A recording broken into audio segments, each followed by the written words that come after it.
അസ്സലാമു അലൈക്കും വറഹ്മത്തുള്ളാഹി വബറകാതുഹു. എല്ലാവർക്കും സുഖം തന്നെയല്ലേ? ശാന്തിയും സമാധാനവുമുള്ള ദിനങ്ങൾ എല്ലാവർക്കും വന്നു ചേരട്ടെ എന്നാഗ്രഹിച്ചുകൊണ്ട് എല്ലാവരും സഹോദരന്മാരാണെന്ന നിലക്ക് സൗഹാർദ്ദം സൂക്ഷിക്കാൻ നാം എല്ലാവരോടും സ്നേഹത്തോടെയും സൗഹാർദ്ദത്തോടെയും കഴിയാൻ ശ്രമിക്കുക. നമ്മുടെ മനസ്സുകളിൽ നിന്ന് മറ്റുള്ളവരോടുള്ള വെറുപ്പ് നീക്കിക്കഴിഞ്ഞാൽ നമുക്കൊരു ശാന്തത ലഭിക്കും. അങ്ങനെ നല്ല മനസ്സിനുടമകളായി എല്ലാവരോടും നല്ല രൂപത്തിൽ സഹകരിക്കാൻ നാം ശ്രമിക്കണമെന്ന് ആദ്യമായി എന്നോടും ശേഷം നിങ്ങളോടും ഉണർത്തുന്നു. അങ്ങനെ നമ്മുടെ ജീവിതം വളരെ നല്ല നിലയിൽ ആവുകയും അതോടൊപ്പം തന്നെ നമ്മുടെ മനസ്സ് ഒരു പോസിറ്റീവായ രൂപത്തിൽ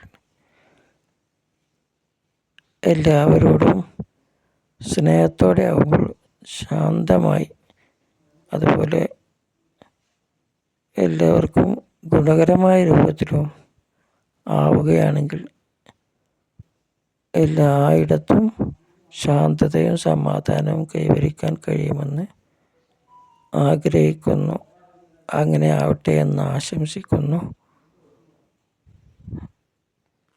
അതുപോലെ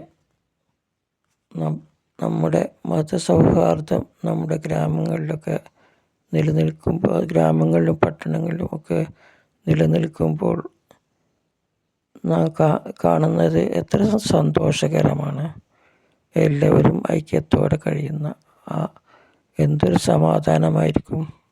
ആ രൂപത്തിലായിരിക്കട്ടെ ചില തൽപര കക്ഷികൾ വർഗീയതയും വിദ്വേഷവും ഉണ്ടാക്കി ആ സമാധാനം കെടുത്താൻ ശ്രമിക്കുന്നത് കാണാം. അത് പൈശാചിൻ്റെ പ്രേരണയിലായിരിക്കും. അതിൽ നിന്ന് മാറി മാനുഷിക മൂല്യങ്ങൾ ഉയർത്തിപ്പിടിച്ചുകൊണ്ട് നാം ജീവിക്കാൻ ശ്രമിക്കുകയും നമ്മുടെ സൗഹാർദ്ദം, ശാന്തത എല്ലാവർക്കും ഗുണകരമായി ഭവിക്കുകയും ചെയ്യും. അതിനു വേണ്ടിയായിരിക്കട്ടെ നമ്മുടെ ഓരോ പ്രവർത്തനങ്ങളും എന്ന് ആദ്യമായി എന്നോടും ശേഷം എല്ലാവരോടും വിനീതമായി ഉണർത്തിക്കൊണ്ട് എൻ്റെ എളിയ ഈ വാചകങ്ങൾ ചുരുക്കട്ടെ.